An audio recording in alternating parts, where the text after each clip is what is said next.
Parshas Vayetzei, the very first verse of this week's Parsha, that is Perek Chavches, Pasuk Yud 28:10 in Bereshis, that's Genesis, reads as follows: Vayetzei Yaakov mi Be'er Sheva vayelech Charan.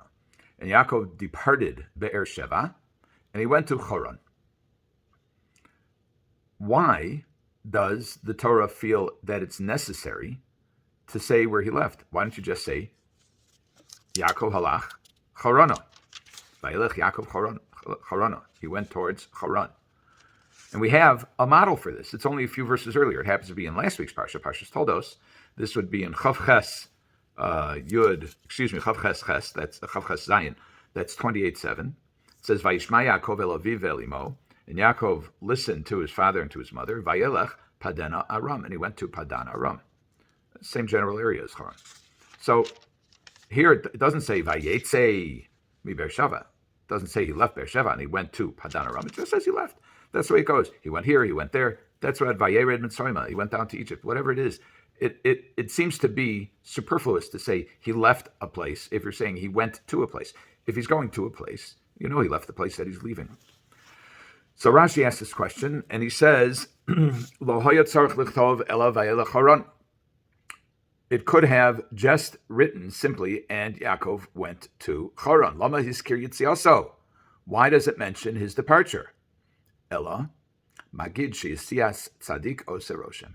So it comes to tell you that the departure of a righteous person creates an impression. It makes an impression.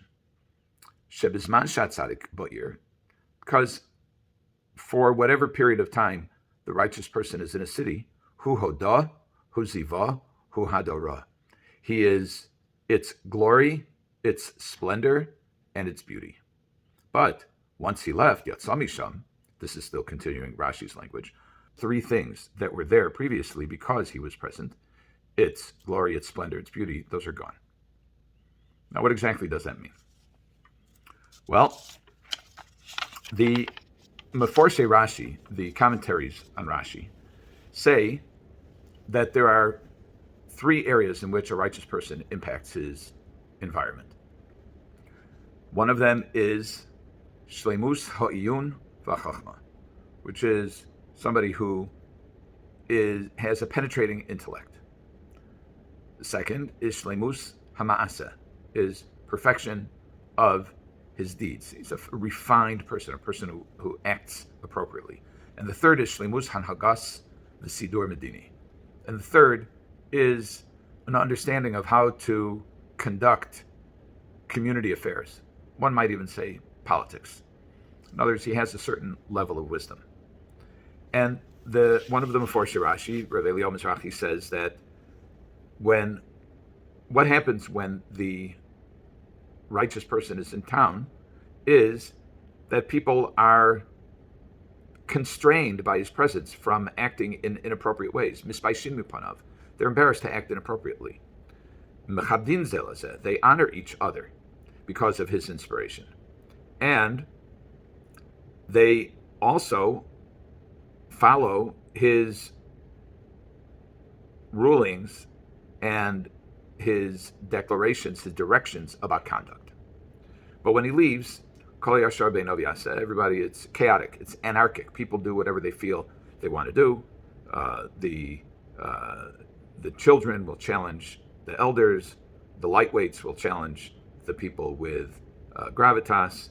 And the people who are unfit will rise to the top because there is no one of merit, of spiritual merit, to lead.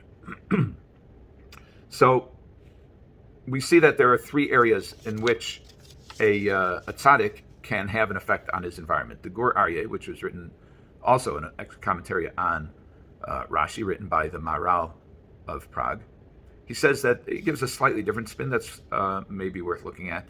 He says that there are the three categories of the effect of the righteous is Yiras Shamayim, which is literally fear of heaven, meaning a consciousness of God. So that is that he teaches mitzvos aseh v'los aseh. He teaches people what to do and what's prohibited according to the Torah.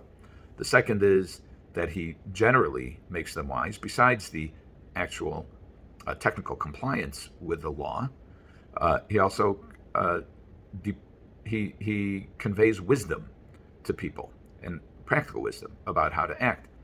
And the third is he teaches midos tovos. He teaches people qualities of character, such as those he says that you can find in Pirkei Avos.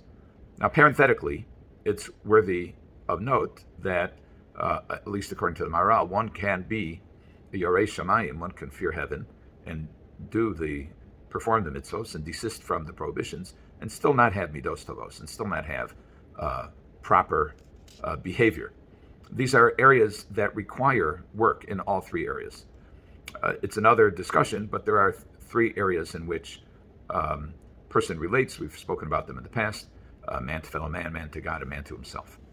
Now, the Maharal connects this to the words hod panahoda. We say it's glory. We translated it. He says hod also means a praise, and as we say, as in the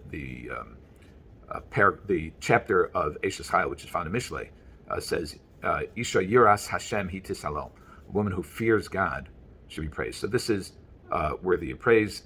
He says Ziv, which is radiance, splendor, radiance, refers to Chachma. Chachmas Adam Tayir Pana, that the wisdom of a person will enlighten his face. And Hadar means midos tovos.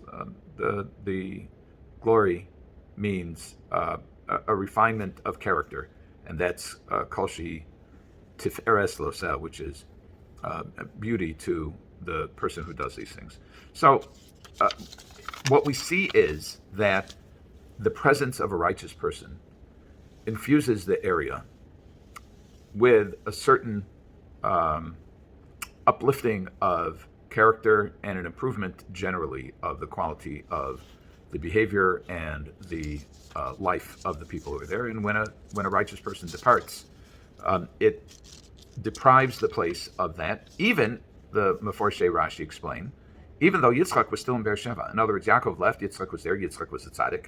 But nevertheless, even if a tzaddik remains, this is not, is there a tzaddik in the city or is there not? Every tzaddik, every righteous person has an effect on others.